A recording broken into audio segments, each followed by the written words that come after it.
Whoever the two people are in, hi.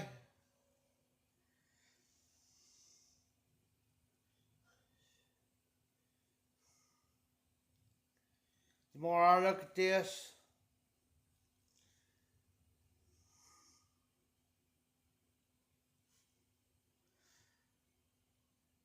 here is part of a car being hit by a drunk driver.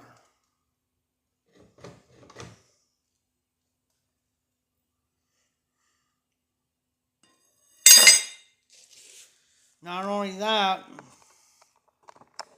but I had to take all this fender off. Look, all was dented in. Look, there's part of her headlight busted.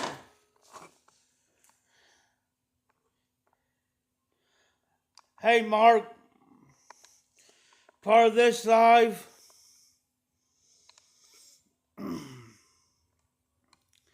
is I'm going to show you what a drunk driver does to somebody. This here is a Chevy. Let me get the name of it.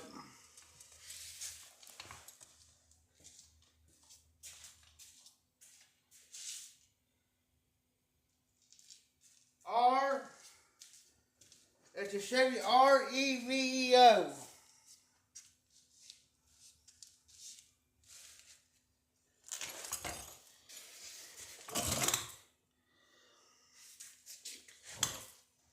This is what a drunk driver does to somebody's vehicle.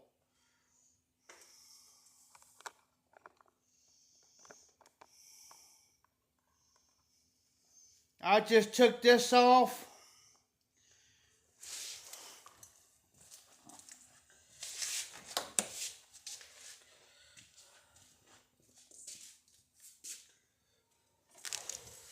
This piece here goes within here.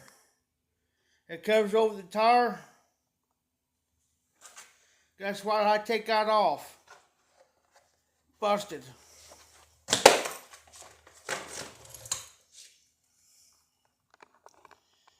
Front headlight.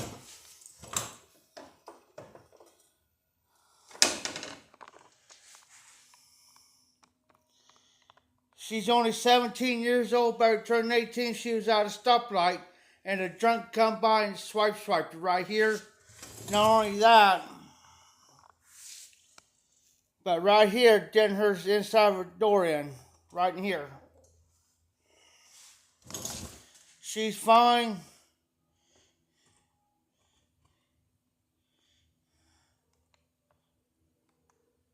She is fine. She's okay. Right now, I'm just taking care of minor pieces.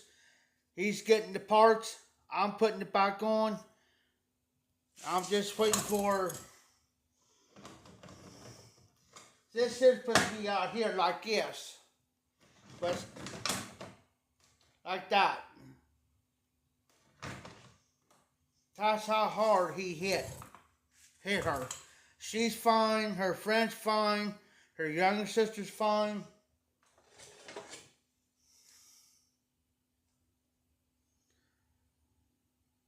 Never get, I don't care who you are.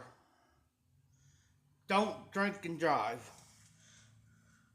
Yes, I drink, but I will not get behind the wheel of an automobile. I don't care if I just drink one. I won't get behind the wheel of a car. And I won't.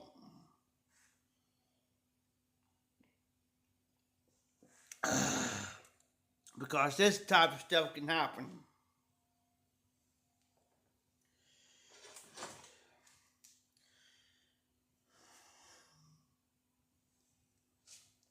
Still shooken up. But she's alright. She's fine. As you can tell. Oh, hey, Mark. I found out what year this car is. 1965 Mustang.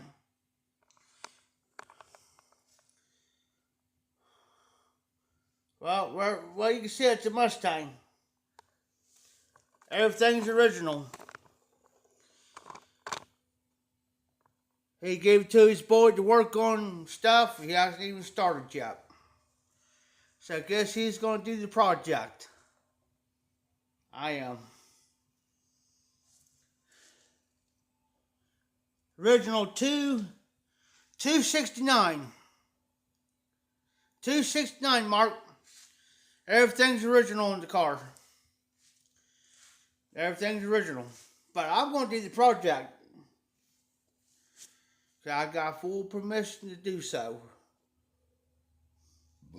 So that's going to be a treat for me. I'll get a $69 start.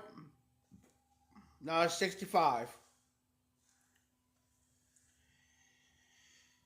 This boy, he's 16, 17, young kids. Give him something like this. I'll be busting my hind end on to get it done. Because Tim's done told him, make it nice. Strip it down, repaint it to the original color. And hey, Tony, you want to see what a drunk driver does to somebody? I done took the fender off, front the side off here. Bust the headlight.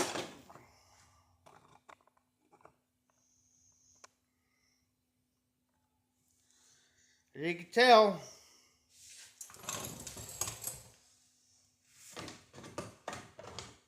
supposed to be here. She was at a stoplight. Drunk driver here. She's fine, Tony. 17 years old, bless her heart. Shooken up, but she's fine. That's the main thing. She had her brother's girlfriend in the car and her young sister in the back. They're fine, they're okay. Shooken up. So, as of right now, I'm fixing her car. Only thing I'm waiting on is this one piece that goes here. Side mirror, headlight, well, everything in the front with the headlights and stuff.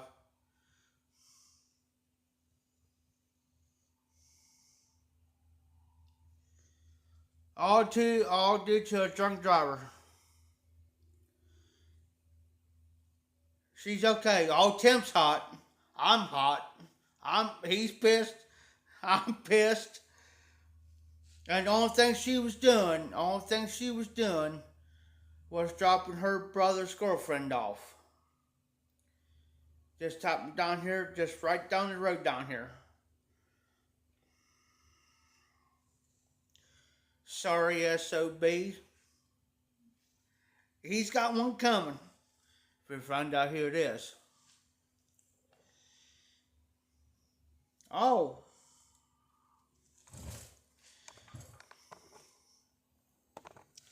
I'll give you guys a bit better review what can happen.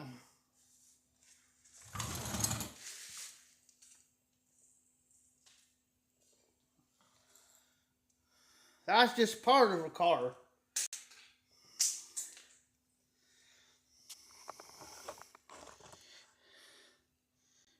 Well, if I could point right, well, let's see.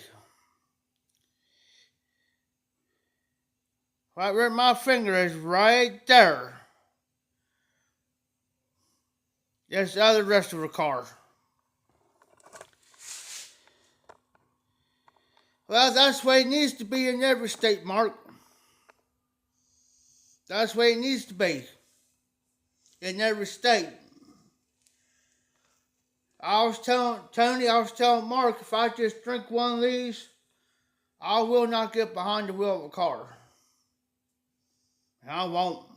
I don't care how much a person begs me, hey man, no. You know my rule. If I drink one, I'm not driving. Because I know what can happen. Like this. You could get yourself killed, somebody else killed, or somebody else hurt, and yourself hurt, somebody else. Now the person may not be able to make it. I'm not taking that responsibility. Hey, Matt. Hey, Matt.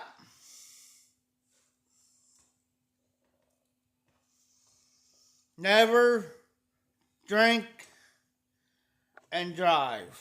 I'll tell you the reason why, Matt. The guy I work for, this is his daughter's car. 17 years old. Look.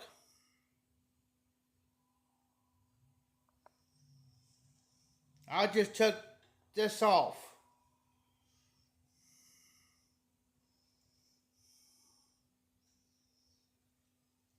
And she was at a stoplight, Matt. And the drunk driver sideswiped her car. She's fine. She's okay. Her younger sister's fine. She's 14. She's fine. Her brother's girlfriend was with her at the time. She's fine.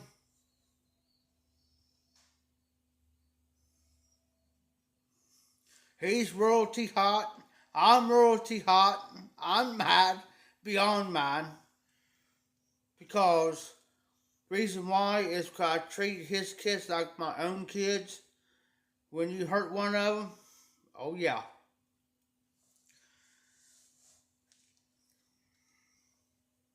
Put it this way, I'd rather get a hold of him before he does. Sad, guys. This is sad. I mean, it's been here for a couple, I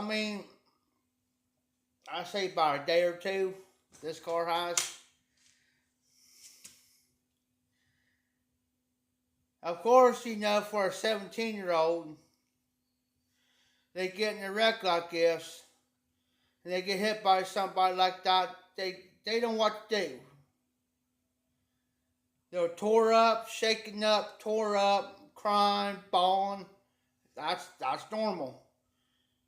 That's normal. And just like me and Tim told her, just relax. And I know it's hard, but just because she was at a stoplight when it happened, and she thinks it's her fault. And we try to tell her it's not your fault. You was at the legal, you was doing everything the legal way. You know what I'm saying? Yeah, exactly. You can't fix stupid. But she thinks it's her fault because we tried to tell her she was legal. She's got legal insurance and everything, and she was at a stoplight. You had your vehicle stopped at a stoplight. It's his fault. He took off. After he hit her car, he takes off. He hits a stop sign. Not only hits a stop sign, but hits a fire hydrant. After he hits a fire hydrant, he still takes off. So, we try to tell her it's not your fault. It's his fault. You had the right of way. You did everything legal like you're supposed to do. He didn't.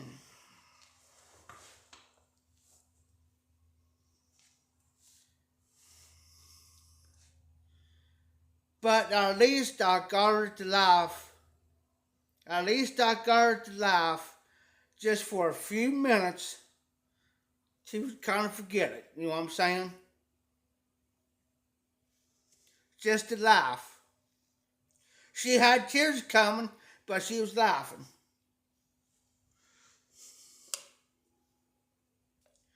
And that's why Tim loves me swell, because I'm good with kids, to take a situation like that and kind of turn it to the good, and to the good, to where make you think of something else, or make you laugh just for a few minutes.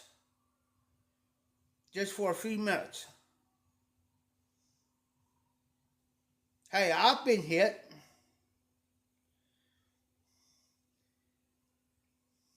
I've been hit by a drunk driver before. But if they would come here, just like that day she came here way before her dad came, had the door unlocked.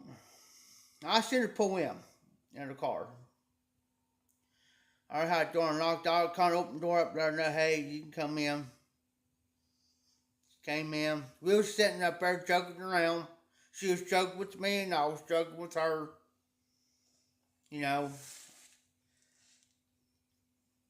picking on one another. Like always, picking on one another. Well, she left. And she says, Jeff, she says, if Dad shows up, let him know I've been here and I'll be back. I said, that's fine. The door will be unlocked. You know, I said, you can come in. You know. And I said, if you come in, you feel more comfortable locking that door, you can lock it. But you know, I'm here. But if you feel a little bit more safer, lock that door. I'm with any of these kids. I lock that door. If I come back here, I lock that front door automatically.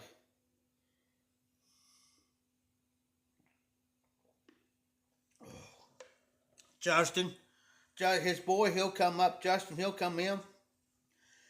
He'll call me and say, hey, y'all get around? I said, yeah, give me a few minutes, I'll be up.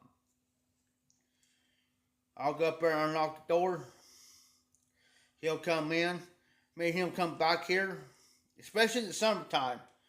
Me and him come back here and we'll shoot the breeze. I'll give me a can of beer. He'll come back here. He don't drink. He ain't old enough to drink yet. But anyway, we'll be back here shooting the breeze and he'll say, hey, Jeff. Oh. I said, yeah. He says, how's the pizza sound? Excuse me. I said, yeah, that's fine. It's all right. He'll order the pizza. He'll go pick it up. Or a matter of fact, he'll be so lazy. We'll be so lazy to go pick it up. We'll have it delivered here. We'll be so lazy. It's already paid for. The only thing we got to do is have them delivered. And I tell you what. Here's the funny part. We'll be so lazy. They'll come up front. We'll tell them, hey, just pull it around back. There's the garage door behind me. We'll have that open. We'll tell the delivery guy to come pull all the way around here and deliver our pizza to us. Then he'll say, Jeff, is there any pop-up in the refrigerator? I said, yeah, should be. Because between me and Tim, we'll go back and forth buying.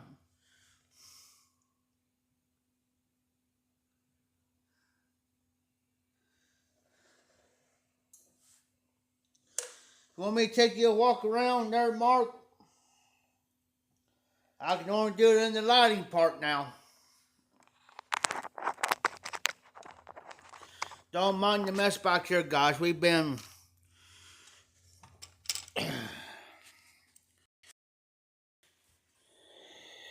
Check that out, Mark.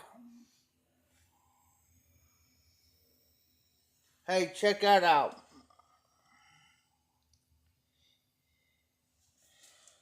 Original hubcaps.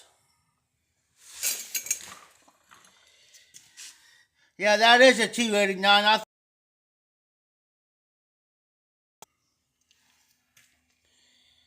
This is part of Justin's stuff.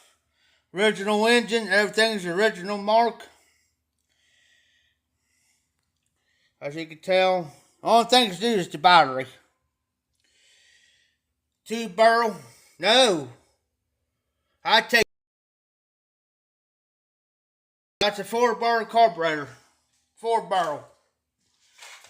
I gotta move Justin's thing out of the road. But that's a 4-barrel. All original parts.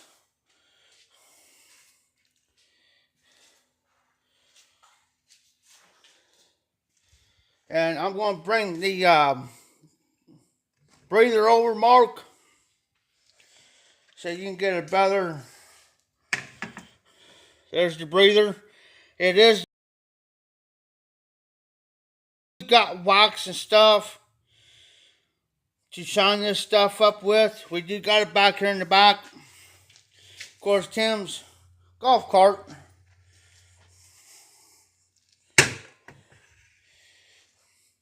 There's the hood. There's the hood. Everything on this car is original, Mark. There's nothing that's modified. I wish I had better lighting. Show you the inside. We do got one seat out. Original. We do got the boot end off. I don't know why he done that for. But he's supposed to be working on this car. He should have this car done now, but he's got, you know how 16-year-olds are. Of course, as you can tell, there's her car. Like I said, we just got stuff piled everywhere around here. But yeah, there's the damage to her car. Just waiting for parts and stuff to come in so I can just go ahead and fix everything in at once. I could do it in a couple hours. I mean, if I was doing it right, and she's got to get smashed in right here, as you can tell. I mean, he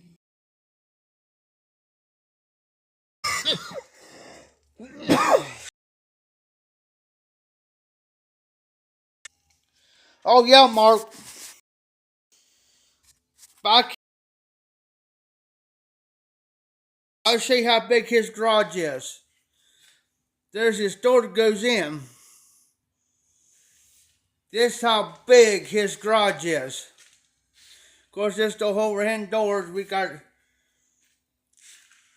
That's how big it is in here.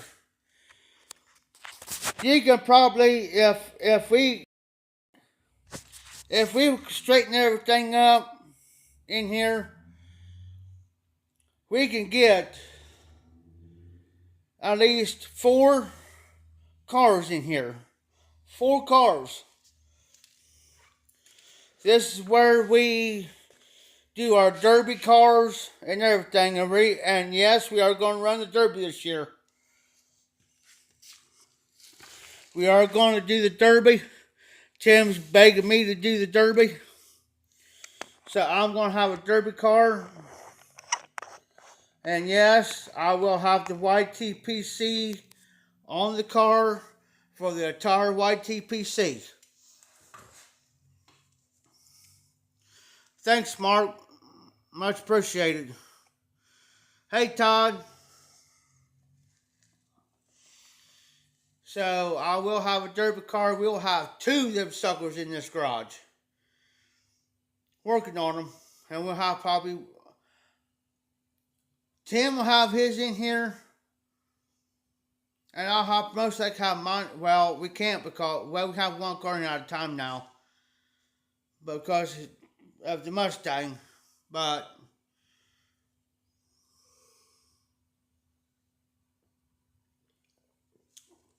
we are going to do the cars early. We're trying to find a couple now for about 300. Between 300, 325.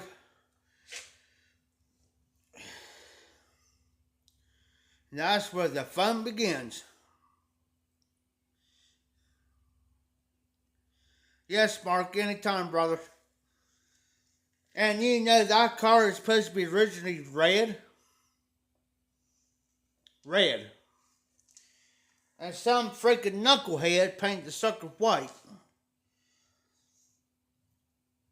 On the fender part, on the fender wall, on the outside of the fender wall where the tire is, yeah, there's a rust. Well, I say it's not completely rust, but it's starting to get rust. I'm going to fix all that. But then again, you know, I'm going to talk to Tim too. I said, well, if I do that car, he's going to pay me for doing it.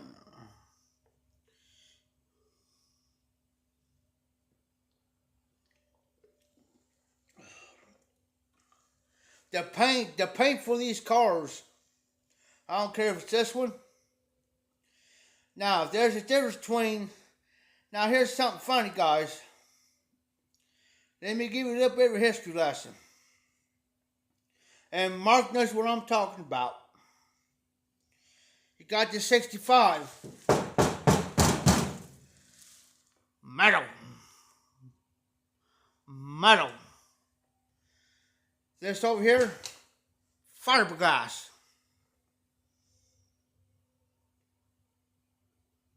And this is a 2000. It's around about 2000, I say between 2008 to probably 2012 car. This one is.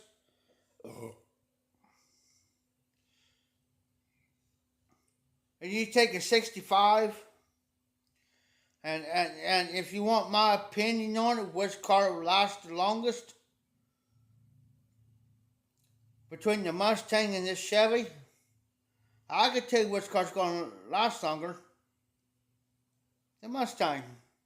It's a 65. If you take care of it, you do everything to it, and you maintain the maintenance on it, take care of it, it's going to last you for years to come. Years to come.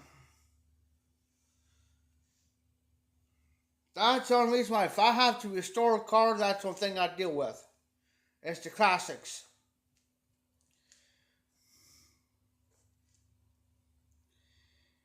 I hate these type of cars that got fiberglass to it. I hate working on them. On the 65 motor, simple, easy to fix, and everything. On these newer cars, all electronic, you might as well forget it.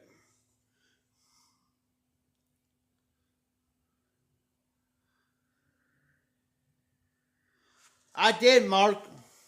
It's right down here. You know where this door opens up? Well, right where the hinges are right there? Right down there at the bottom. It's red. It's red. Like a,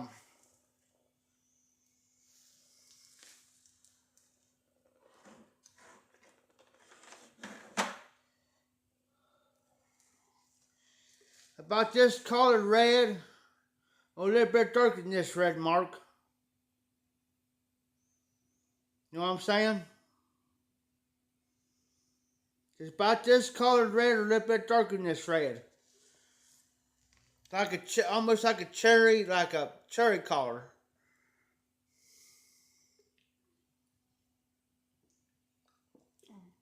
Not the fire engine red. You know how the fire, it's almost like a cherry red, just about.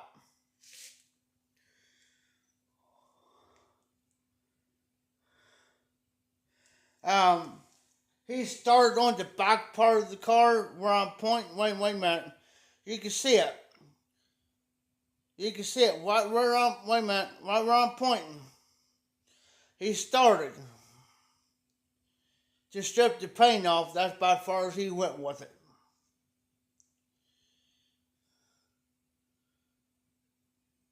Now, if it was me, I could have this car stripped completely down within about two weeks if I took my time. That's the reason why, exactly, Mark, that's the reason why he's going to have me do it.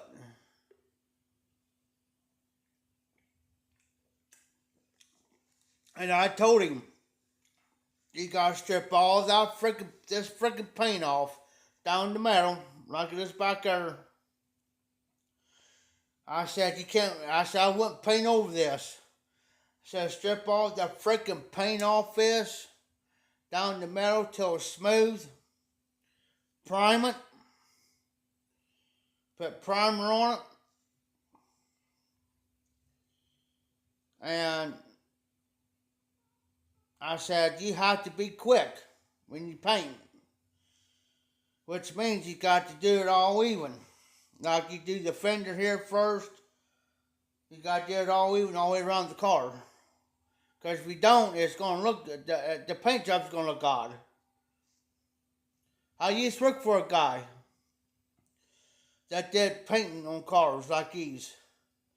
And that's how I learned it. I said, I'm a little rusty because it's been several years since I've done it. But I said, if he wants to do it, I'll strip it and I'll teach.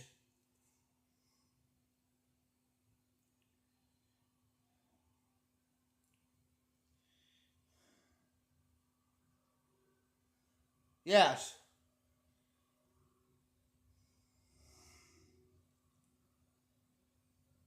And I told him, I told Justin, I said, you're going to have to get car paint and paint thinner. And I said, you got to mix that paint and paint thinner just right. So when you do it, it doesn't run. I said, that's the reason why you take your piece of cardboard and before you spray paint it on there, on the car, you spray paint on the cardboard and see how good it is. You know what I'm saying? Yes. And you got to go even. You just can't go this way and stop and then go. You got to go even, stop, and bring it back even. And I said, I always kind of a little bit like between this car and this car, I kind of overlap a little bit. Just you know, I'm covering it. You know what I'm saying? I said, Justin, I have to show you. I'm rather show you what I'm talking about than try to explain it. But I said, you're going to have to get wheel covers, cover your wheels with. I said, you're going to have to take your bumpers off. I said, bumpers ain't that hard to take off. You know, I said, I could see how to do that, take them off, put them back on the Mustang. That's not a problem. And I said, what I do, I said, if I don't got nothing to cover the windows with, I said, I take like a sheet and I'll measure it for the windshield, cover it like that, then I tape it right along the edge. Tape it. All the windows.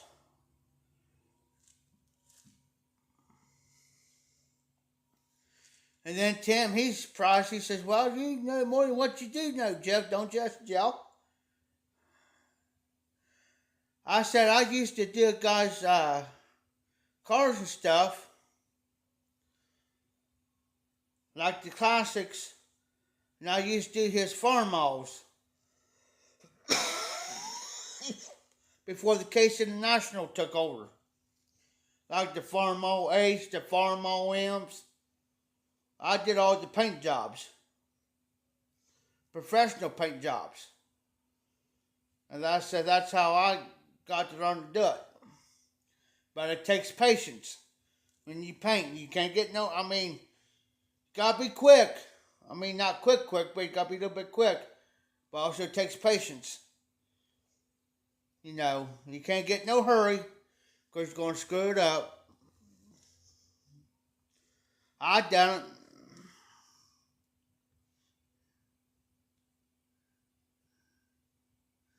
Yeah, Mark, we did all the Farmalls. He had the Farmall M, Farmall B, Farmall C, the Farmall H, and he had another Farmall. And if I'm correct, he had a Farmall, I think it was the Farmall B, had the belly motor on, original hydraulics on it. We just restored that tractor too, Mark. Just restored it. And his boy caught the whole tractor on fire. The whole tractor, we just got done putting all this work into it and the original decals. Just got done restoring that tractor and his boy, I'll tell you how he done it. On the farm malls, as some of you guys don't know, but on the farm malls, they got what's called bottle gas underneath there. You know what I'm talking about? Underneath the gas tank, it looks like a glass. Well, it's full. It's full of gasoline. Well, underneath it, there's a knob that you turn, and what that does, that controls the gas flow, how much gas, right? Well, he took a wrench and I warned him. I said, Paul, get that wrench away from there. I said, this tractor's running. That battery's hooked up. And I said, you touch that and it causes a spark. It's going to catch this tractor on fire. As soon as, just more so as I got that out of my mouth, he touched the daggone battery and phew, I had to run up to the house and get his dad to come out there. And I said, Steve, get out here. This is what's wrong. They always call me Hank. Hank, what's wrong? I said, Paul just set your farm all be on fire out here. He said, son of a... He comes out, no freaking water, the well's dry. So we had to let it burn. Next thing you know, you can hear that gas cap go, phew, like a bomb went off. You talk about hot, all that work. And he was up and he says, you know what, you blank, blank, blank. He said, yep.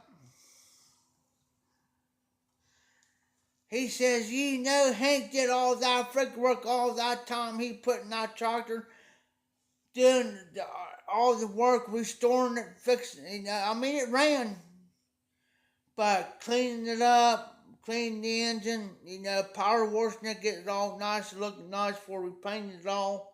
And all that work he did on them tires and all that work, all that painting he did, decal stuff, and it only took you less than 5 minutes to run it. Because I was working on that tractor from 10 o'clock at night until 5 in the morning through the week. Because I had a bunch of other stuff I had to do on the farm. Because he had 2 places. And I was doing all this other work, and then at nighttime, for me to settle down, I was working on that tractor, and his garage about the size of this one. He had a garage about the size of this one. I didn't have to want for any tool, anything. I had everything right there what I needed. All that work, now he says, now he's got to go through all that bull crap again. Now it's going to cost me double the money. Which it did. So I had to replace the hydraulic hose, 2 of them. I had to replace the part of the water harness on it, and all that other, you know what I'm saying? I had to replace all that.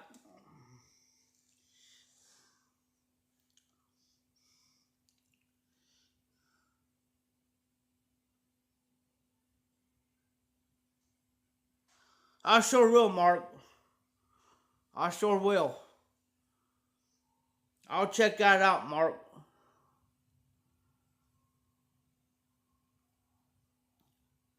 And Tim, and just like that's the reason why Tim's trusts me well with this here, anything any cars he brings in that needs to be fixed or worked on or restored or whatever. That's why he brings them in for me to do. I mean, I'm not bragging or nothing. It's just that's how much he trusts me.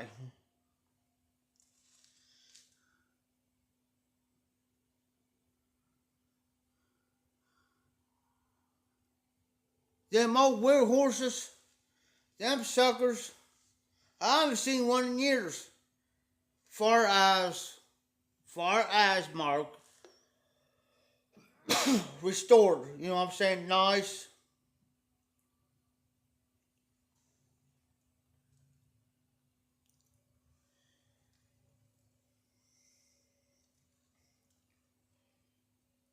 I haven't seen one, a real nice wheel horse that's been completely redone. I'm getting the Roddy Mark coming in. Mark, his truck's down right now. Again, I post out tomorrow here, but what I'm going to do is I'm going to do a live on it. I don't know what type of motor it is yet, but the carburetor needs to be cleaned on and tires pumped up. But if I can look, I'm going to be working on it. I'm going to do a live on it, see what it looks like before. And then if I can find out what type of motor it is, then I'm going to Google it and I'm going to do some research. Excuse me, I'm going to do some research on the motor. And then I'm going to restore it to that particular year. If I can find out what year that motor is, I'm going to restore it to that particular year.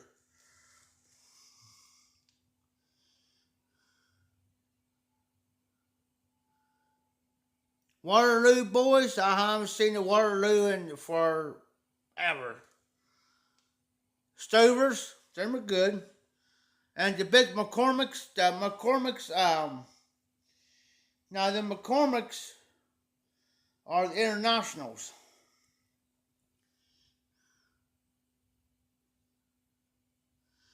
Yes, now the McCormicks are the international harvesters, are the internationals. The McCormicks are. That's what I used to work on. I worked on a 44, the 40s. I worked on the anywhere from the 40s to about the mid 50s. The 50 ones is probably about a 50, 53, maybe the closest one I could say is probably a 54. I've done. That's what he does. He'll buy them cheap. And we'll turn around. He'll buy the chocolate cheap. We'll restore them. Show them. Then he'll turn around and sell one of them. He sold the one. It was the Farmall. It was the Farmall C, the McCormick Farmall C. $1,600. $1,600 because that's what he had. It ain't the price. It wasn't the price he paid for it. That's the work that we put into it. Far as put new spark plug wires. If we need, I mean, we put new stuff on, like new spark plug wires, whatever. Yeah, exactly, Mark. We'll put new spark plug wires, new spark plugs. We'll change the oil on it, radiator fluid. We change all that. And then we'll turn around and we'll paint it.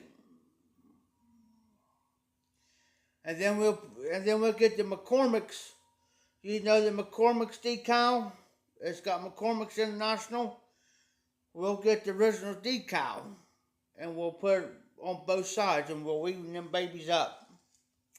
Where they're supposed to be. And we'll look exactly where they're supposed to be on the hood part. We'll stick them bad boys on there. Yeah, I told him. He was crazy if he sold that one for, that was the Farmall C, McCormick. I said, you're crazy. Why would you? I said, look, my time, my labor, I'm doing the biggest part of the work.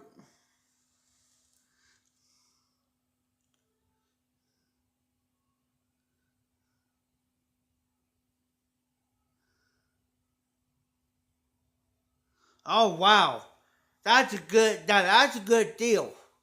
That's a good deal. And you know, and I even told him, I said, if you have to take that to an auction, put a freaking reserve on it. A reserve. Because I said, you guys stop thinking about the person, time and labor, the paint job, and all this parts you got on there. so forth and so on.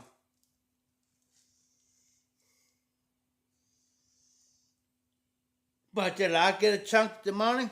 Yeah, I got a chunk of it. But and I used to harp. I said, "Who's putting all the work into it? Are you putting the work into it?" Well, no. I said, "Who is?" You are, exactly.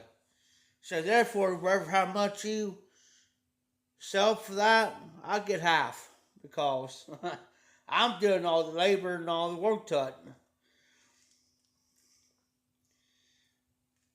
Because there's been times I didn't go to bed till like 6 in the morning and then get up about 3 or 4 hours later and start my whole day all over again.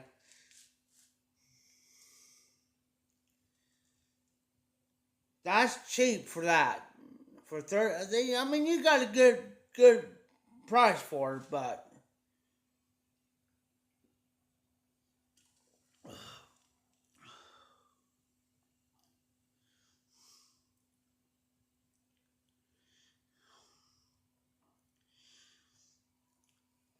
I understand that, Mark. And if I were you, I mean, if this just be, if I bought into it and I put all the work into it, restored them and all that, put the original paint job back on,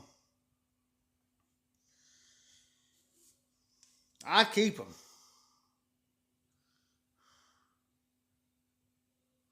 There you go, Mark. That's the way to do it. A heirloom. That's the way to put it.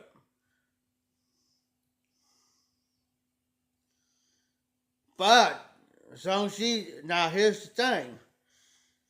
If you pass that down, you can say like you got a will. A will. You can put a clause in there stating that he cannot sell. You can pass it down to him, but you can put a clause in there stating that he cannot sell that tractor within so many years. You know what I'm saying? Like 5 years or whatever. But that's what I'm saying. A lot of people does that. Just like this car here. It's been passed down. But the thing is, there's a clause to it. He can't sell the car for, I forget for how long. He can restore it. Yes, he can restore the car, but he cannot sell it.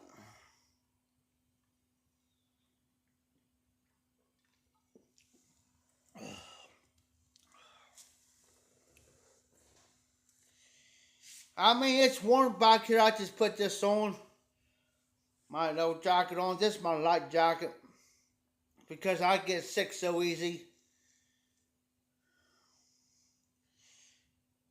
But yeah, I'm just going to take a day, come back here. Get this all straightened back up again. Because we can pull a derby car over there. We can pull one where I'm sitting at. As soon as this car gets out of here, we can pull another one in here.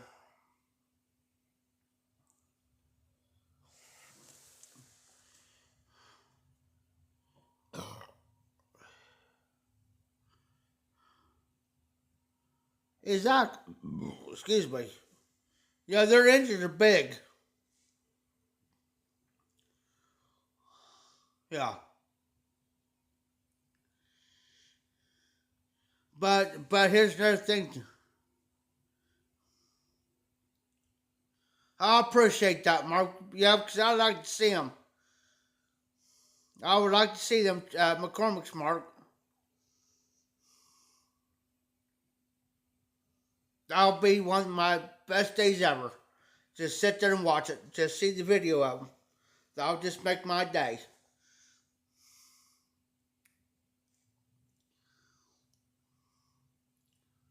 And people my age, I'll tell you, I'm 41. People my age would not be interested in that type of stuff.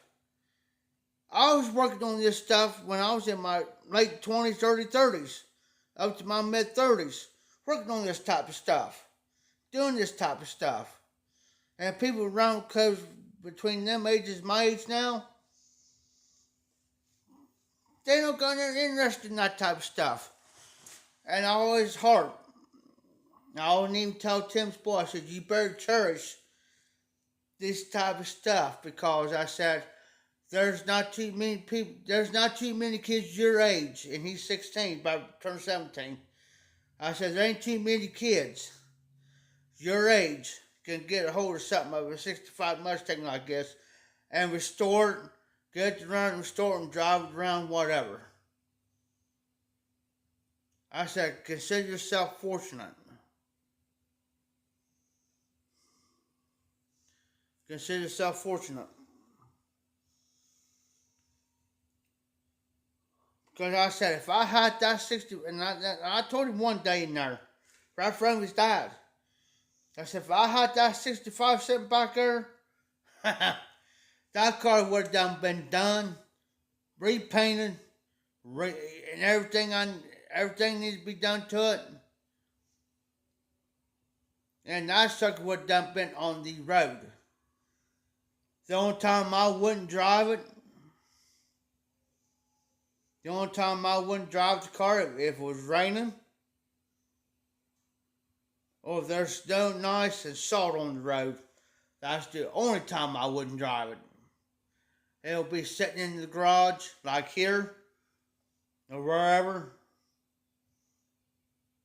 And on nice days in the summer, on nice days, then yes. Matter of fact, Mark, yesterday, I just happened to step out the front door just in time.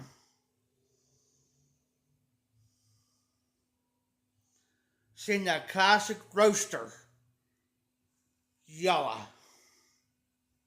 By the cars this one here, that was like a bright yellow.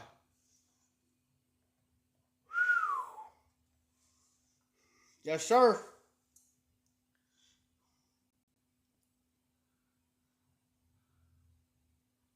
Oh, you're very welcome, Mark.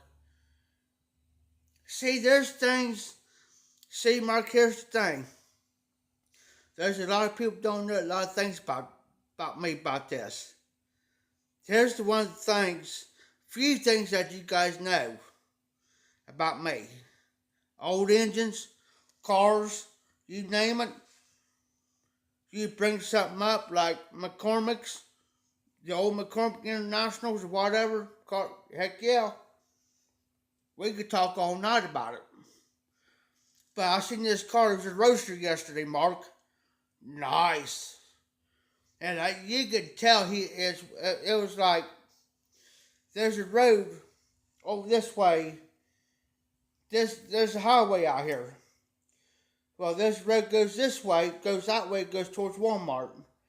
But there's a curve goes up 35. You go to like Jeffersonville, Jamestown, or towards Columbus, that way. But he just happened to pull up here at the stop sign right over here. And I just happened to step out. Just in time, I was going to go check the mailbox. When I stepped out and I was going towards the mailbox, I was halfway out in the driveway and I seen that car. I stopped.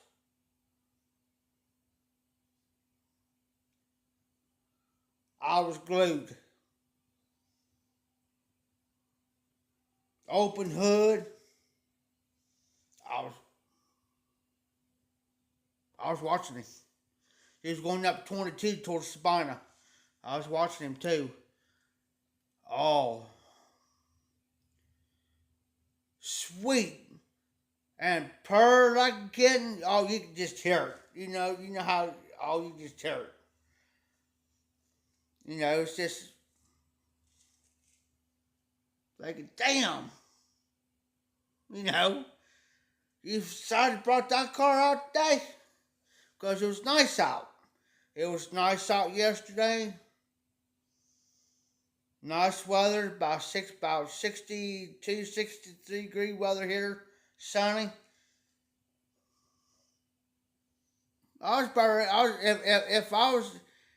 If I was able to shout loud enough and where he can hear me, I'll tell him to pull that car right in here. No, I wouldn't. Because there's too many potholes out here in the parking lot. I'll just tell him to pull out here alongside the road out here.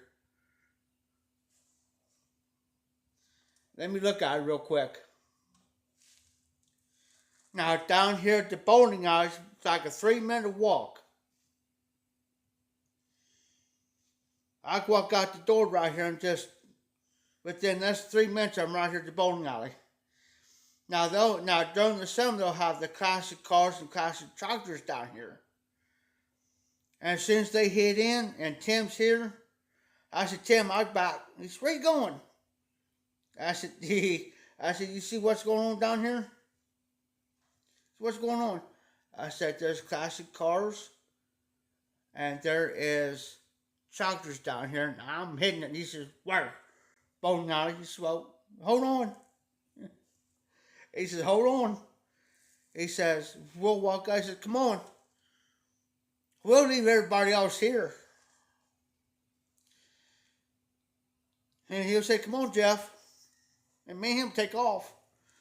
We'll go down here for about half hour or so, 45 minutes, looking. Oh, yeah, I remember that car. Or, yeah, I remember so-and-so, a friend of mine had that one. Or, yeah, I remember my friend of mine had that certain kind of Mustang, or that particular Ford, or a Ford Coupe, or, or a Ford Roadster, or a Model T, or, whatever. We'll go through and it brings back memories of, and I say, well, because I'm young, but I have friends that belongs to a classic car club that had these cars.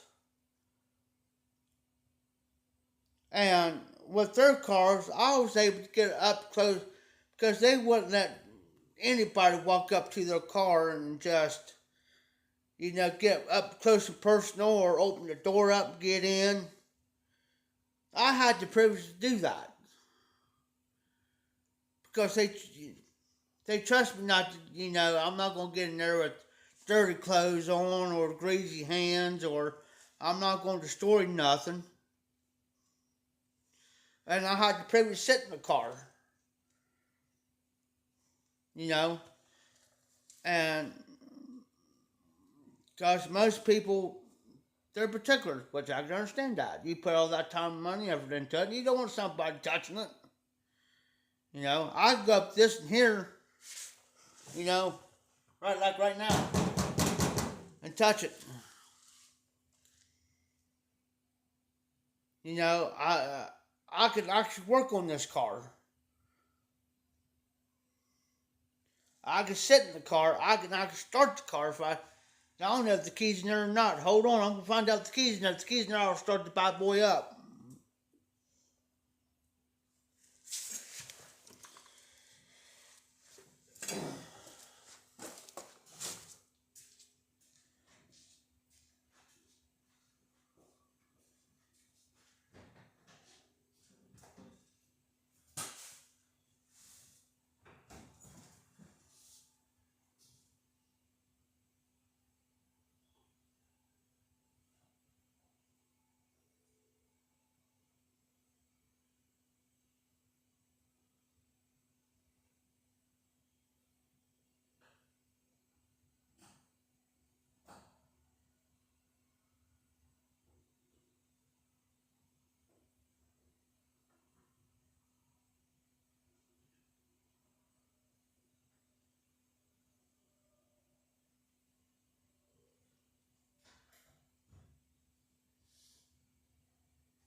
He don't got the keys in there, but I'm gonna have to see if I can get the keys, guys.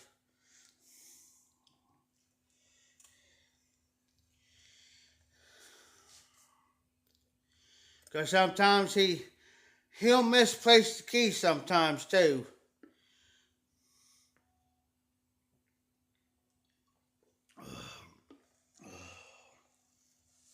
And it kind of pisses Tim off and pisses me off. The only thing,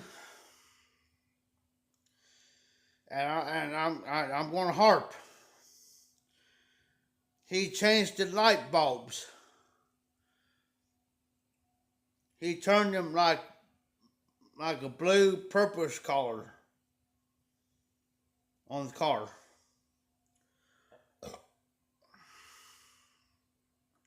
And I told him one day, I said, you know that's going to ruin the value of that car, right?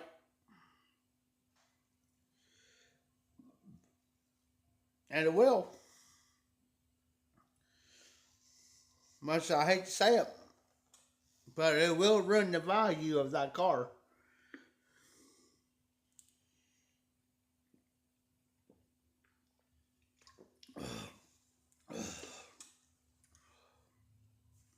His dad even said last night, he's got the car, and look, I'm going to throw a fit, and I'm going to put this on camera. Look, can anybody tell me what the problem is? Oh, I understand, Mark. Mark, can you see a problem? I just happened to turn my head and look. You see a problem? See where I'm pointing?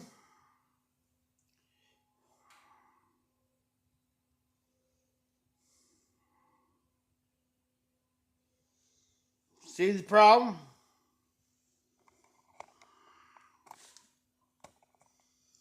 Mark, I'm going to get the key. And I'll take it tonight. And Justin them trusted me with it. I'll take it tonight and I'll put it on camera. I'll throw this bad boy up. I have a can of freaking Coke.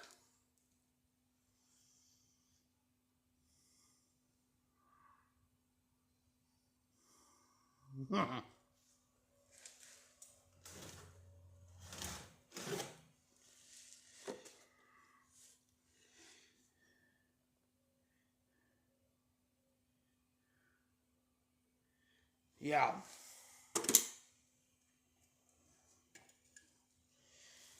I hate that. Yeah, exactly. Oh, that ain't all. There's stuff sitting on the boot end back here I gotta take off. And I'm gonna be going off tomorrow when Tim and him comes in here. Especially Justin. I'm gonna tell Justin, how much respect do you got for that car? How much respect?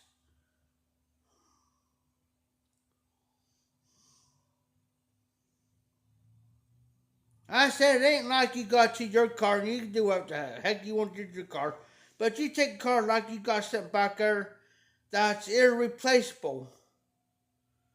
Irreplaceable, and they're hard to find. If you do find one identical to that car, I said you're gonna be paying a pretty penny for it. It ain't like they make that type of car today a dime a dozen. You know what I'm saying? They don't make these cars every day like they used to.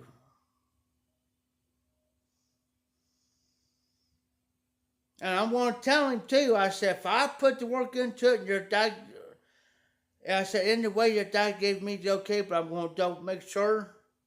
I said, if I put my time, my effort in this car, I said, I dare somebody go back there and put something on that car. I dare. I said, I triple dog dare.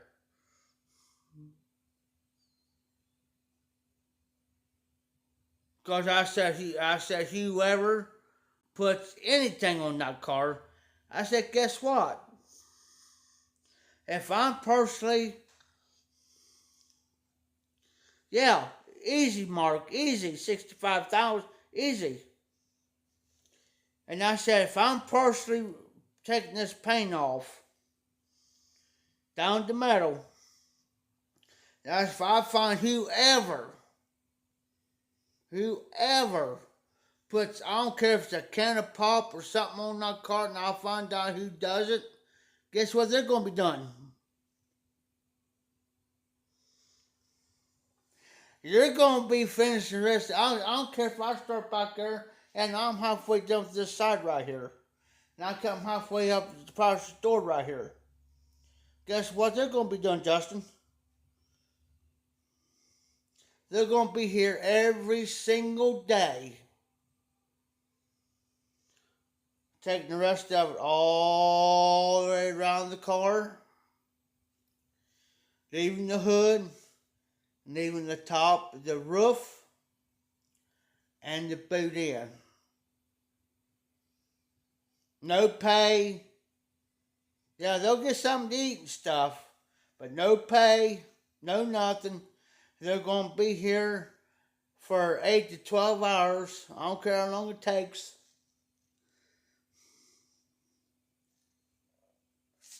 I don't care how tired you get. Because you're going to find out how long it's going to take. You're going to find out how I feel. How I feel doing this by yourself. All the way around the car. And I will check. If it ain't right, guess what you're going to be done? You're going to go right back over it. All the way around the car until I said it's right. Yes, sir, RD. That's a triple dog dare. I triple dog dare somebody. When I'm doing this, I triple dog dare anybody to put something on this car while I'm doing it.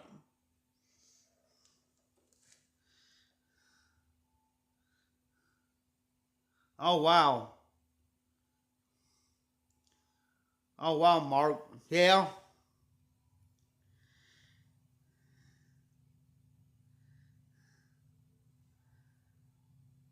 See, I tell you what, and I to be honest with you, I would love to have this car. You know why I would love to have this car right now? I'll tell you the reason why I want this car. It's because this car was made in the same year. The same year my mom graduated. My mom graduated in 1965. It's the same year that this car was built.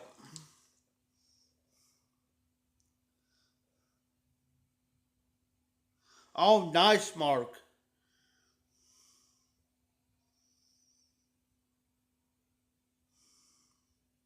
A nice ranch home, that's nice. Yes, RD.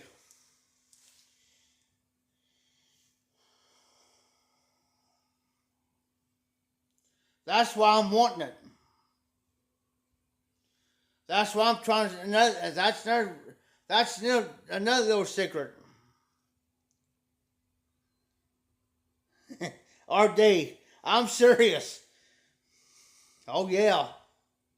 If I'm restoring the car like this, and somebody comes in here and sets something down on top of that there,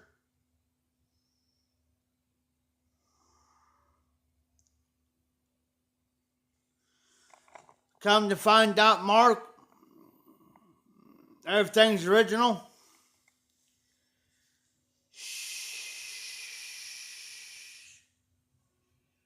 I ain't gonna tell them that, but I looked it up. I found the numbers, Mark. They're matching.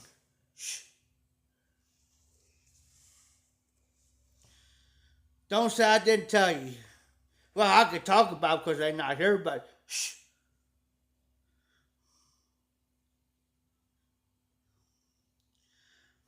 RD,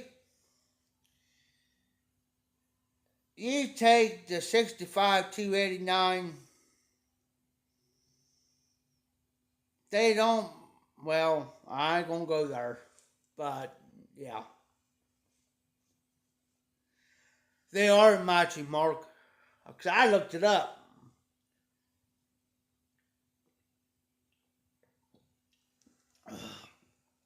I said,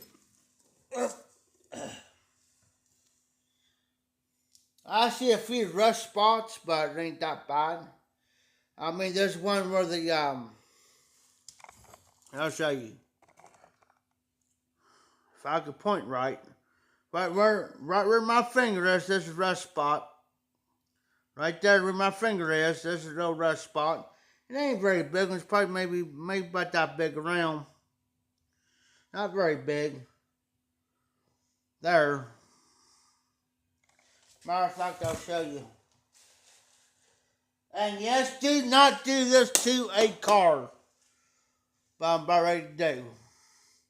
No, I'm not going to scratch it. Right where I'm pointing this. Right there. This rust spot. Yeah, you can see it. You can see it. Right there. And of course, like right here where I'm pointing this, just run around there. It stops about where it stops. Follow this. It stops probably about right there. Just probably about that much. All the way around. And just itty bitty tiny, like not even a penny. In fact, it's smaller than a penny. On certain spots.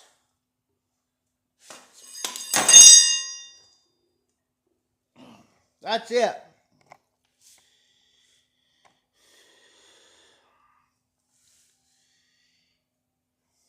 Hey, there's Derek. Sorry, Mark.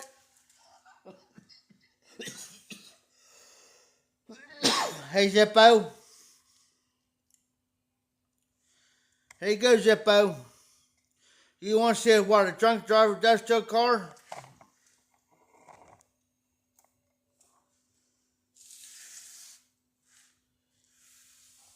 This defender part here, I just took that off, Zippo.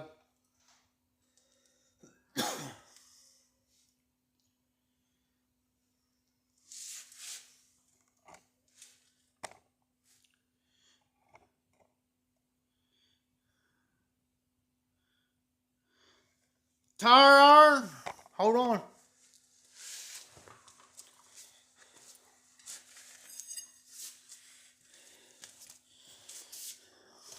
Zippo, you need to borrow one?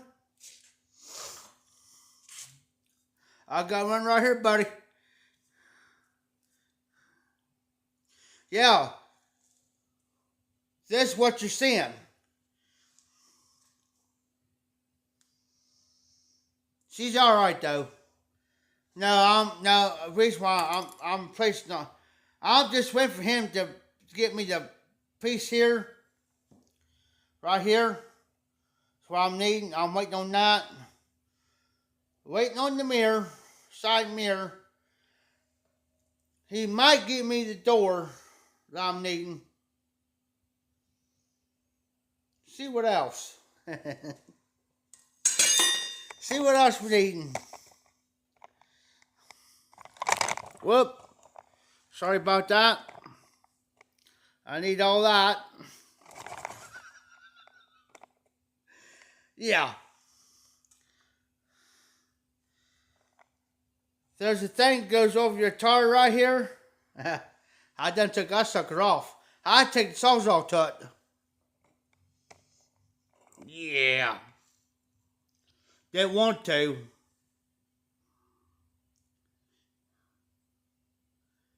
Hey, you don't have to apologize, Derek. Trust me. This is Chevy. Get this. You got a Chevy here and a Ford over here. Chevy, Ford. Chevy, Ford. But which vehicle do you think is going to last longer? Chevy made out of fiberglass, or you take a '65 Ford that's made out of metal. Which one do you think is going to last longer? And I got this. I got this car side by side, and I'm sitting right in the middle of them.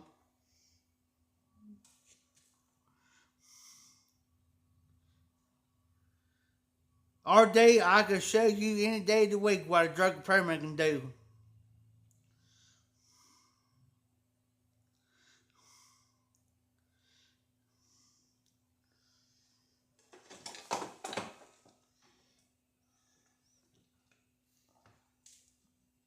Uh, you dirty dog. That's what you get for working on a doggone Chevy, guys.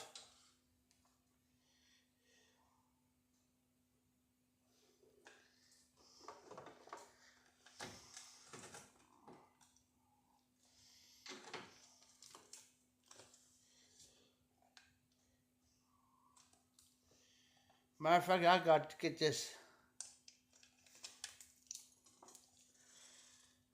Just done took. RD, bless you. I took that off.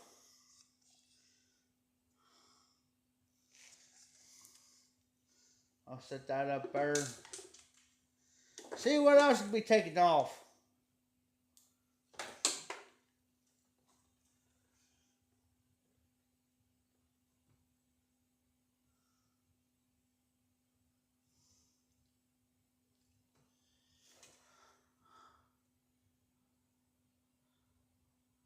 That's right, Zippo.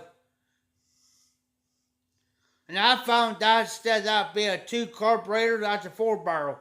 Instead of a 2 barrel, it's a 4 barrel.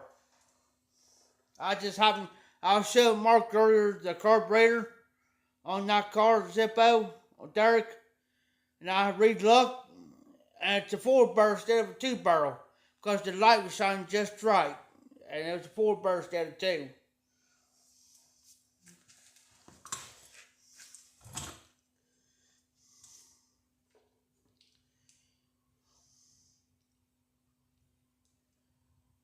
I need to put her keys in her car. So it won't even turn over.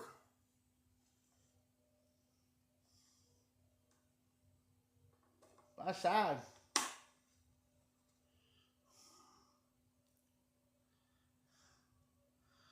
Oh, dear sweet baby Jesus. Mark's got a Hyundai.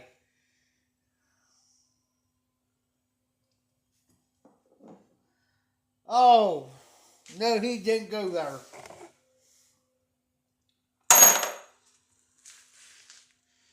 Just his toolbox. He's going to have to straighten his toolbox out because I'm not doing it for him.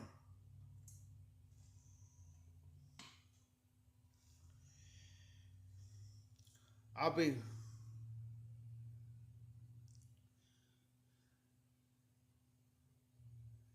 No, yeah, you're right, RD. No shit, RD. It's like this one.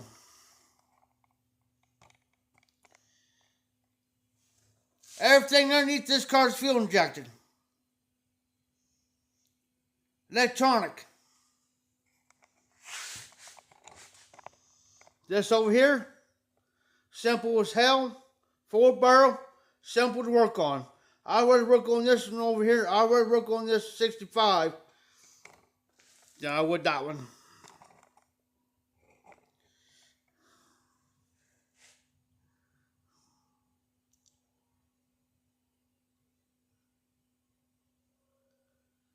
Now he's got a Mazda. Hey, Mark. Excuse me. Have you ever got that Dodge van?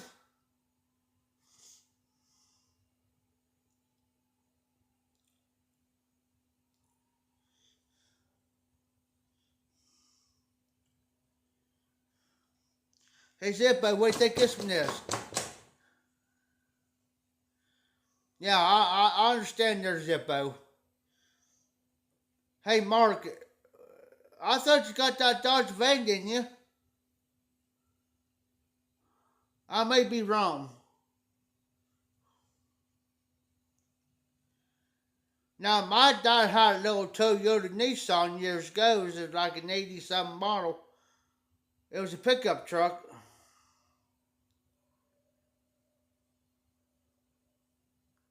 Hey, don't feel bad.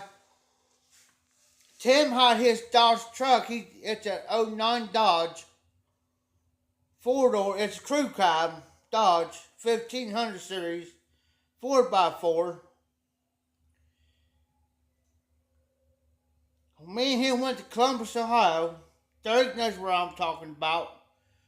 We drive over about an hour and a half from here up there to pick a product up. Bring it back here. We hear a grinding noise on his. Let me think.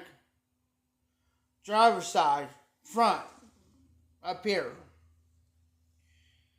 It sounded like, he says, man, he says, I sound like my rotors. And I got to listening, and I heard this like grinding noise. I said, Tim, I said, it sounds like it's your rotor and your brakes going metal to metal, man, is they're rubbing. His boy pulls his truck in here. I overlook it. I'm watching. Just to make sure he's doing it right. I'm letting his boy learn how to work on a car. Do stuff like this. He did everything right, did everything the way it should be done. Put everything back together the way it's for all new parts. New rotor, new brakes, and something else new. I forget what it was. Puts it back on his truck. Put everything back together. Drives back up there. Tim drives down here the next day. Drives back home. No problems. Uses here yesterday because he supposed to bring my motor down to me. And now there's something else wrong with it. Now there's something else wrong with the doggone truck. So he's going to have a guy look at it.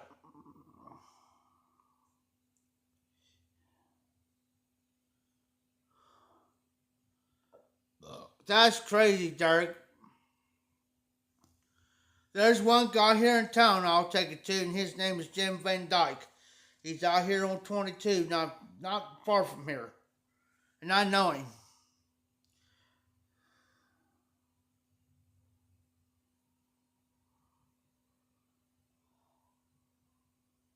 Zippo. I'll form him. I'll write that down. I gotta go use the bathroom here in a minute anyways, because I'm clear back here. I gotta go up here to use the bathroom fast. And I will write that down. And I'll tell him to check his gas cap. I mean, there's no lights on or nothing there, Zeppo. That's the thing. There's no lights on.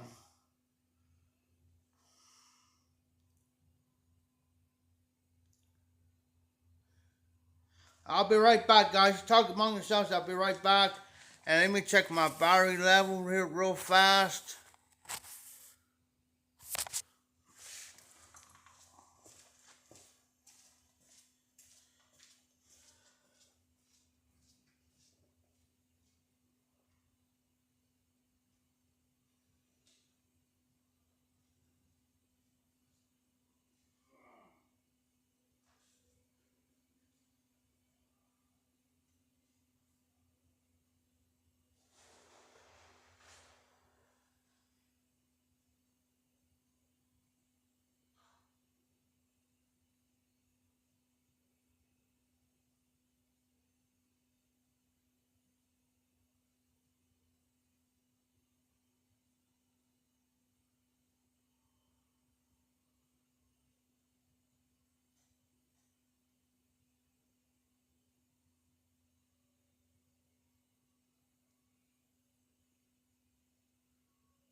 Alright guys, you're gonna follow me. I'm back.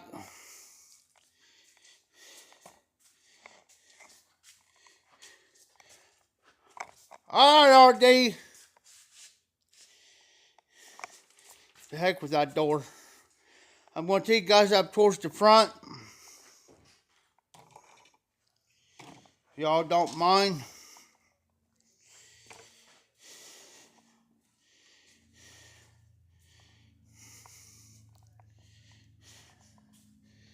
Yeah, that's how they do it normally.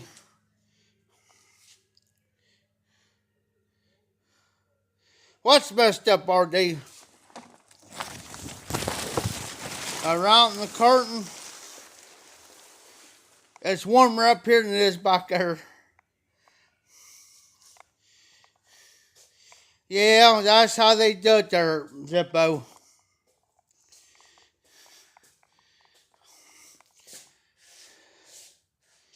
Check out that porch heater.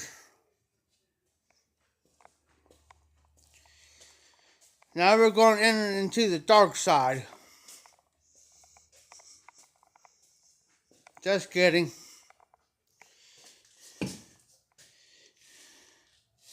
We do got extra lights. Taking you guys up north where I sit.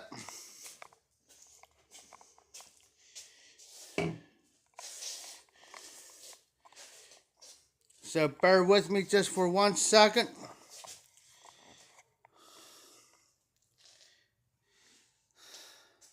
Yes, RD. There's your favorite pink curtain there.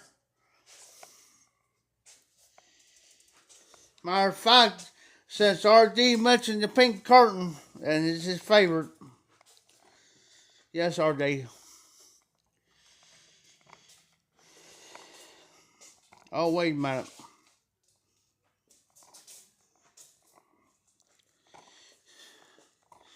Yes, RD. Part of the bar, and yes, there's Ohio State.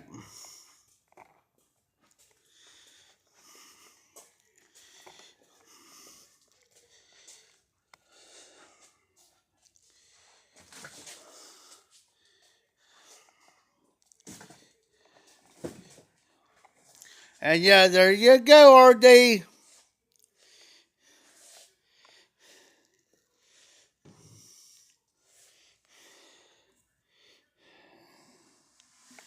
Hey, Zippo, there's nothing behind there that's dirty. I promise.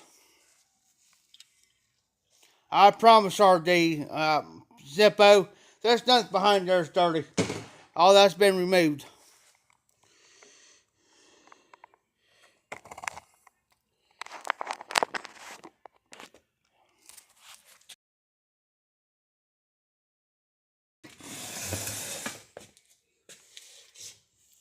There's nothing that back there is dirty. To prove my point.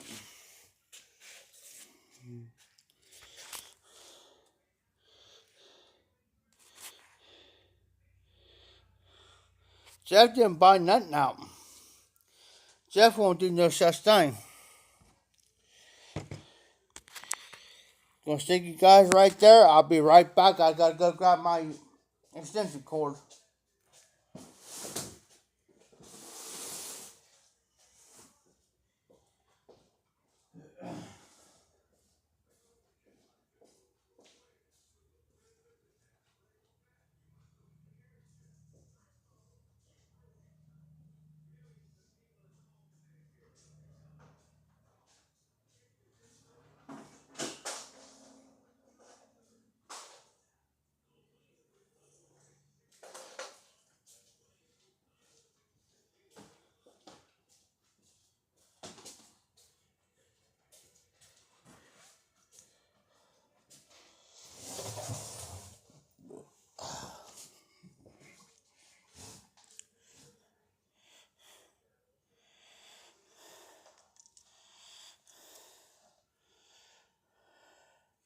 Yeah, matter of fact, there's a power tool sitting up on the second shelf. Belongs to a guy, and here's his it's his impact.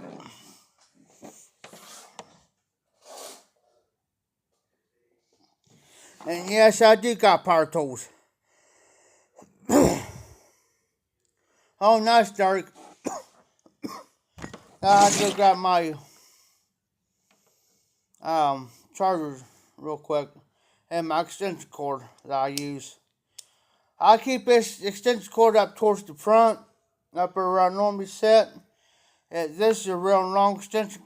This is real long, so I can easily plug my phone in and set it down without having to worry about running back and forth all the time.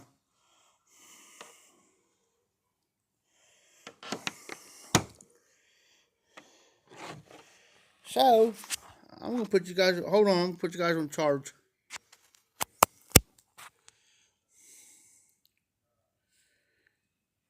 There we go.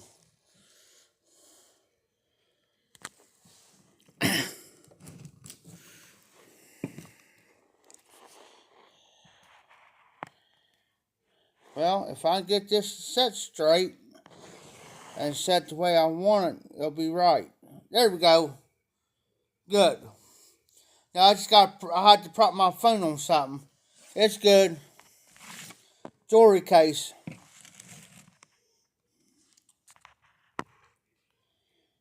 And I got my phone set up against between his pens and his markers and stuff. Candy.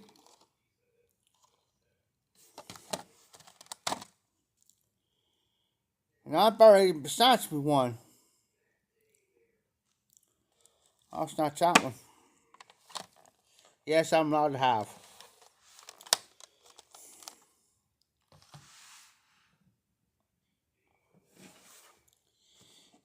So what blend are you working on there, Derek?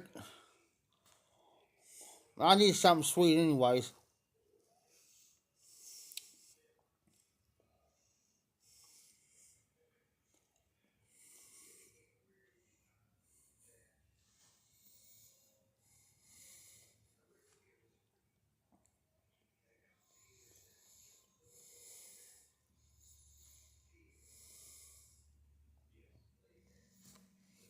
Too sweet. And I'm not the type of person who eats sweets. I got a whole great big piece. I got a whole apple pie sitting there. Excuse me. Ice cream and stuff.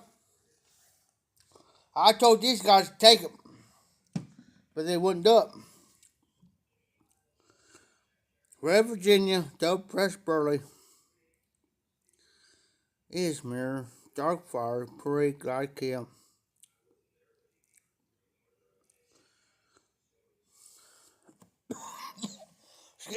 Excuse me.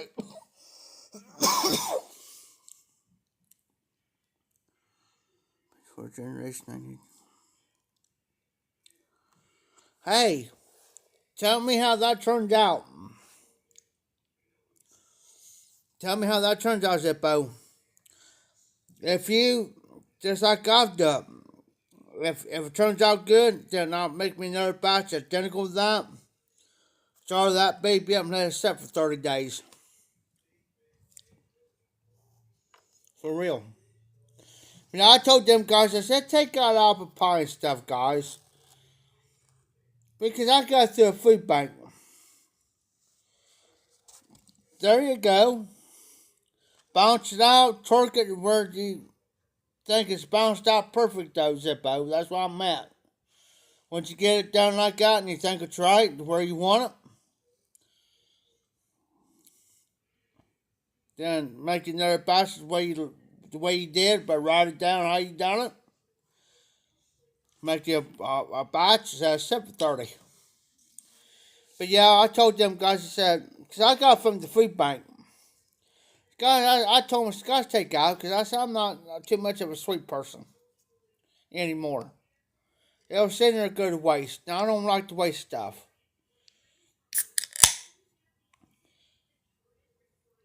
I mean, far as the pie stuff goes, but don't take my daggone ice cream away from me. The only time I use ice cream is I'll make like root beer floats or something like that. Root beer floats or with Coke or something. You can have to add pie and stuff, but just don't take my ice cream. So I got to have my ice cream.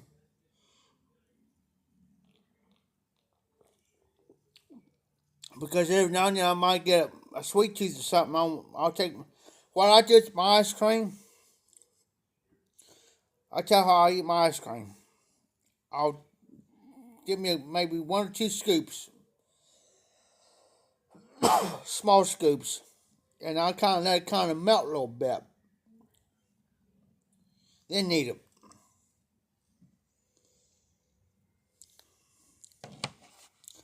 I ain't smoking no pipes tonight, guys. So I've been kind of coughing a little bit. Alright, like I am now.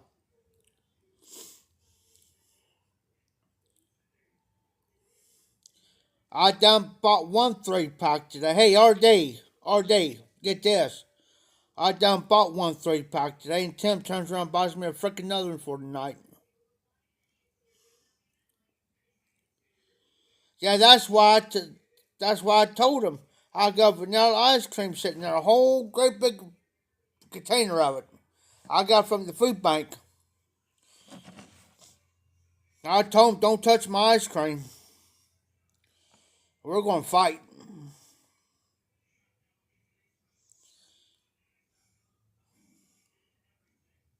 For real.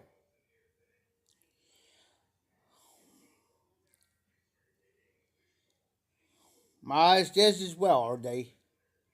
Hey, RD, here's the question for you, RD. This gives you something to think about. How about ice cream and beer?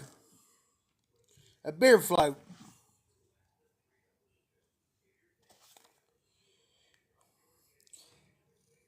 Yeah, I'm going to take a shower in the morning. I was going to take one tonight, and I'm thinking, well, what's the point? That's right, RD. And I didn't ask for it. I did not ask for that 3-pack. He told his old lady, you go down there, you get him a 3-pack, and you give me a beer. I looked, and he's sitting where I'm sitting. I'm about ready to try it, RD. He's sitting where I'm sitting at, because this is where he sits. I'm sitting across from the table of him. He told her that I looked up at him. I said, you said what? And I was working on my second beer, and I had an extra beer in the refrigerator of my 3-packs. These. Well, I drink 3-packs. You know what I'm saying?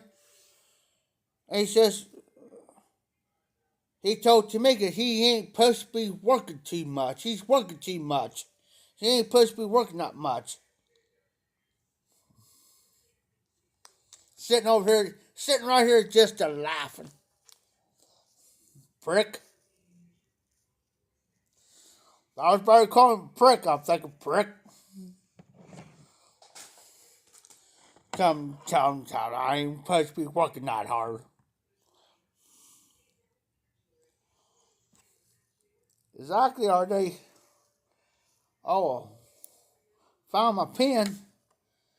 Little prick. Oh, it's still, I'll lay my pen down. Little prick that sits right here, Tim. Little prick. He'll take my freaking pen away from me. And he knows I need it. Payback. I'll get him tomorrow when he comes in. I'll stick where the sun don't shine.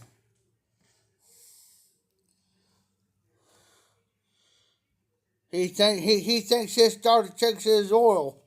Wait till I check his oil. I got stuff for.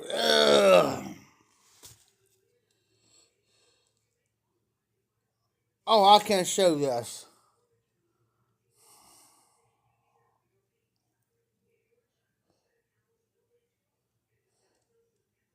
Or it's important paper. I'm not to look at it.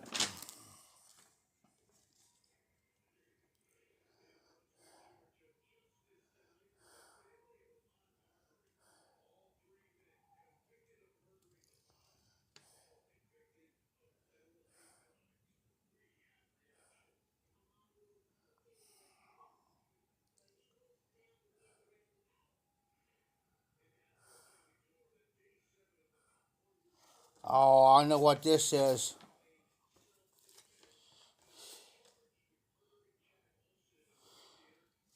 You know, RD, you know what they call that in prison? And I know a guy has been there, it's called suitcase.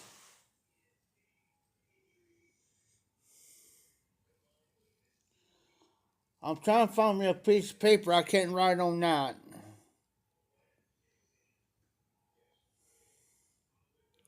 Cause you're fine, Zippo. When I have RD, I'm better explain out here in a minute what suitcasing is.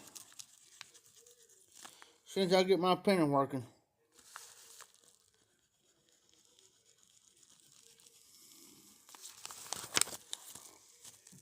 Or Derek, that's what they do in prison. It's called suitcasing. It could be drugs or anything. They stick it up their rectum. And they can take it out in the yard or whatever and give it to somebody. They just gotta go. Only thing they gotta do is go and they cough it out. And the reason why I know that,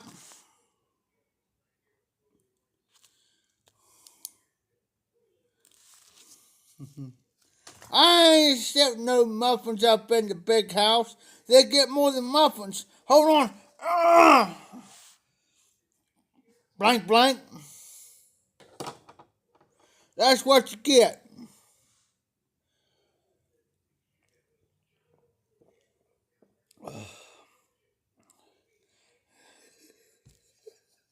RD, if you don't believe, I'll Derek. Derek will tell you what they do in there. Don't you, Derek? Because I had a friend of mine was in. Because I had a friend of mine was in the federal prison, maximum federal. He'll tell you. He can tell you some stuff. Do you think this low maximum security stuff they do, they ain't got nothing on the big boys up there? Yeah, I'll give them some of it's alright.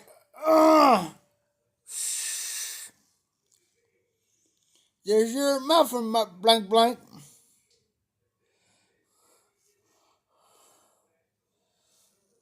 Welcome to the big house.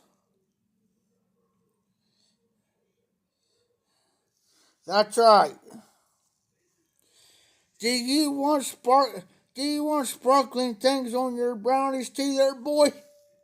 Hold on. We'll hook you up.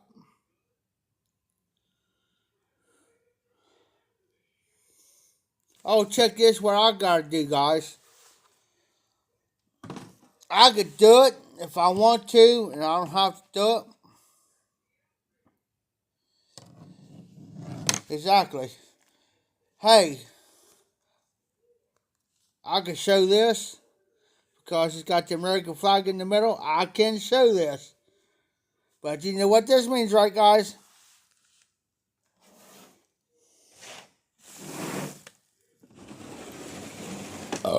Excuse me. Not one.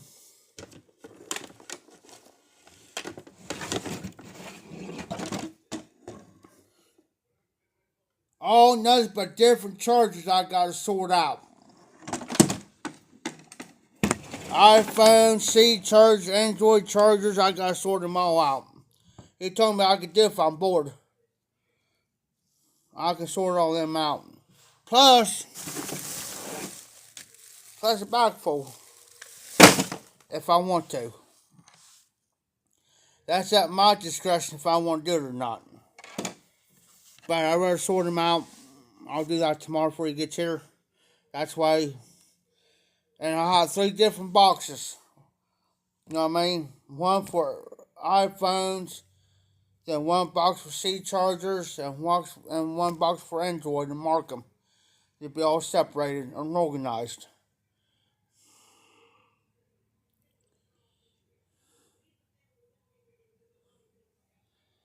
Yep.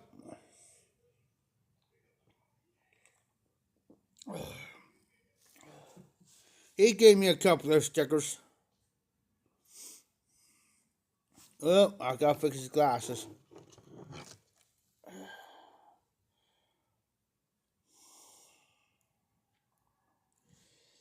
And yes, I gotta clean his glasses. These what he wears, so you can see, because he can't. He's like me. I gotta be up on top of my phone to see the. He's like me when he does his lives, like I do my lives, but he does live Facebook for his auctions. Without glasses, he's like me. I gotta be on top of my phone to see what you're saying. That's why he got these. Well, his other pairs over here, I gotta clean them.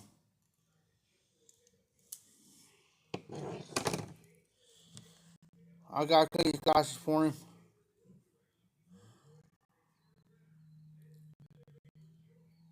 Far as what, Derek?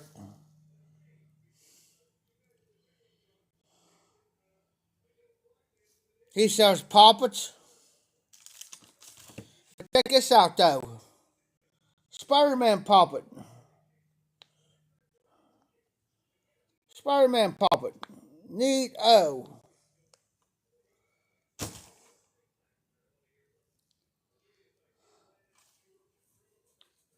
And my nose itches. Oh, I see. I tell you another thing he sells. United States proof set 1983. Never been touched by human hands. Check that out. United States 1983 proof set.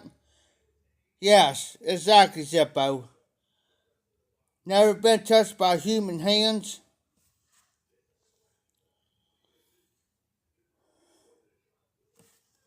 Sells them all the time around here.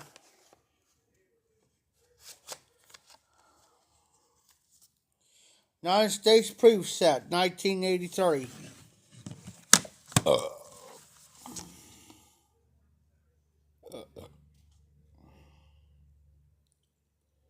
See, Lincoln, Kennedy, Washington, Roosevelt, and Jefferson.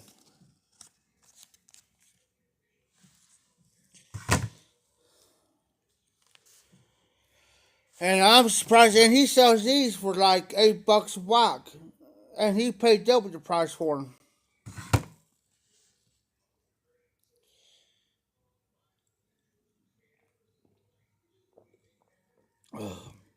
I'm waiting for him to get the proof set the year I was born. It's 19. I was born in 1980. So I'm waiting for him to get the 1980 proof set. Like this. Like this here. I'm waiting for him to get the 1980 proof set. Then I'm getting it. Like I'm trying to find the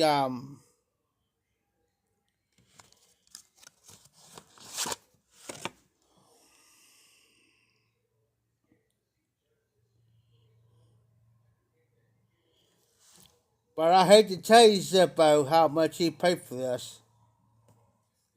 But I won't tell. Won't tell.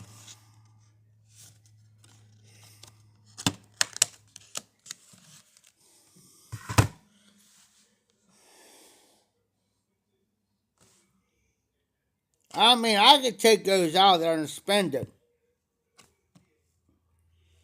But I'm not that dirty. No, I won't do that. You can spend that.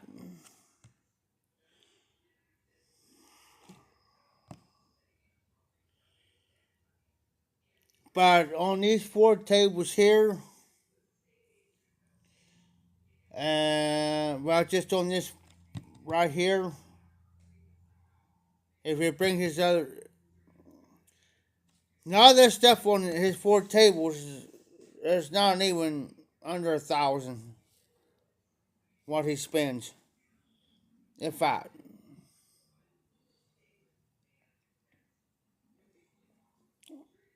does it mean he's gonna get that money back?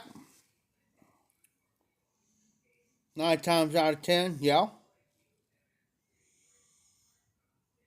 We have our good nights, we have our bad nights. Here Monday night was a bad night. Monday was a bad night. On any given weekend,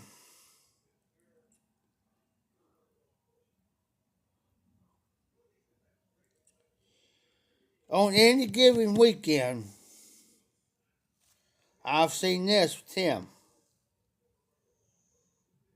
When people come pick their stuff up,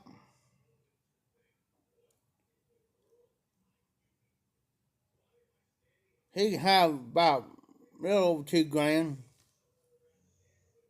A little over 2 grand sitting on him.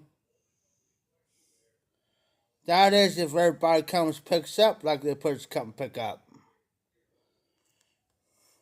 We had one coming here Saturday pick up. Take up back was Sunday evening. Coming here just griping. Well, that there's from the previous what you bought and what you bought last week and this week. Not this week's, but last week's. What I'm talking about. So you owe me about 3 weeks worth of stuff.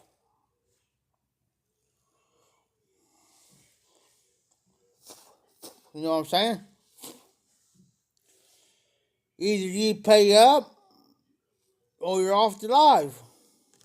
Simple as that. And if you don't want to pay for your stuff, I can turn around and resell it, which he has the right.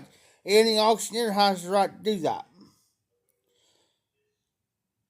I've learned in the 25 years I've been in it. Say like you bring your stuff in, you have to sign a consignment sheet.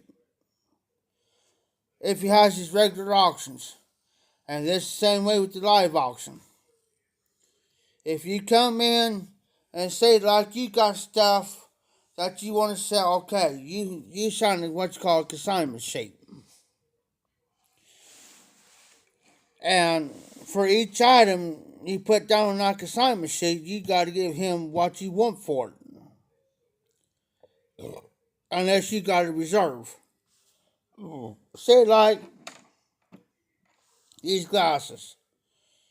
Okay, you say you want, just saying, $30. And you got a reserve of 30, but you won't take no less than 25. Okay, that's fine. Say that your stuff didn't sell. Okay, then he's going to give you an option. Do you want to try it the following week? Okay, like next Saturday. Because well, what's that rocks on Saturdays? Say like you want it on next Saturday. We'll try it again. Didn't work. Okay, you may sell a couple, maybe 2 or 3 items. Okay, then he's going to say, okay, I can't do your stuff no more because it ain't going to sell. Okay, he's going to give you within 30 days. He can give you 30 days.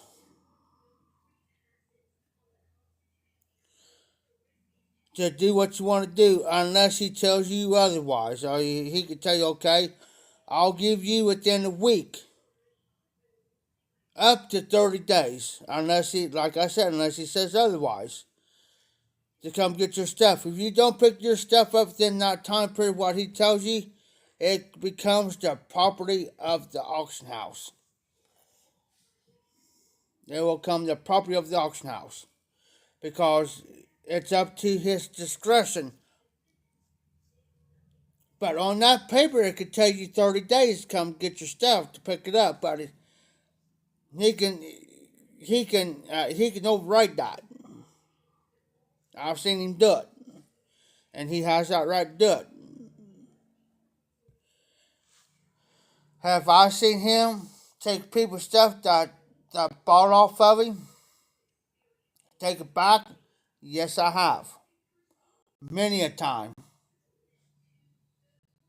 Cause he'll get on his live and he'll tell him, "I'm gonna give you one more week if you do not pick."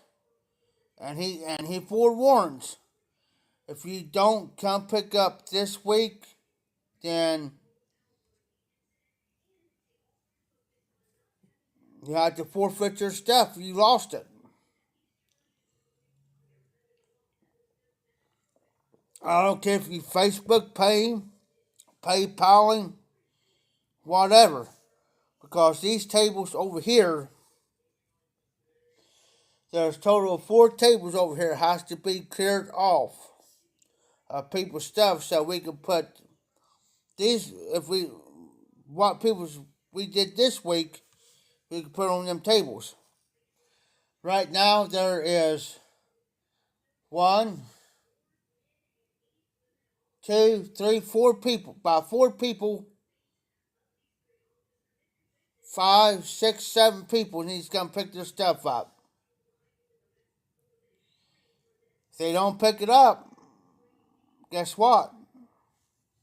Goes back to him. Because we need the room. You wouldn't believe how many people come in this past weekend getting their stuff. Oh, yeah.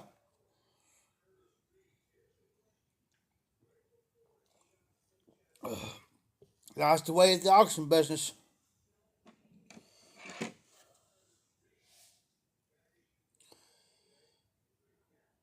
He's too lenient. You know what I'm saying? And I told him one day, Tim, I said, you need to quit that.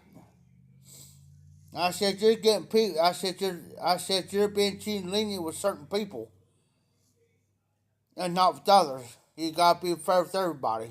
If they ain't gonna pick up, we'll put it back on these tables, and we'll sell it. See the live Facebook. Same way with his normal auctions. If you're a consigner, and within a month, you don't pick up, comes his property. And then 2 months down the road, you come in as a consigner. So, well, I'm here to pick my stuff up. Well, I done told you over 2 months ago to come get your stuff. I'm sorry. That's the agreement. Or I tell you come here, or I told you come within a week and a half to come get your stuff. You didn't come get it. It's gone.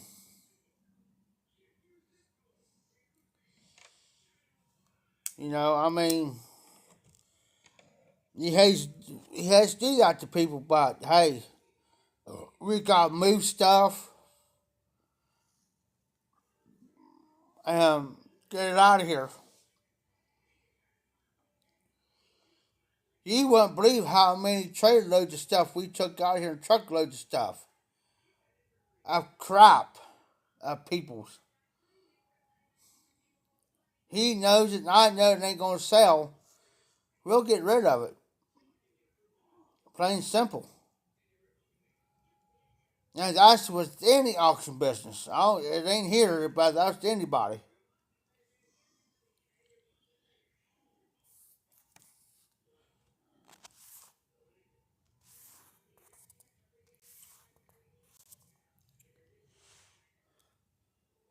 Alright, guys, I'm getting off. John's on. John is on.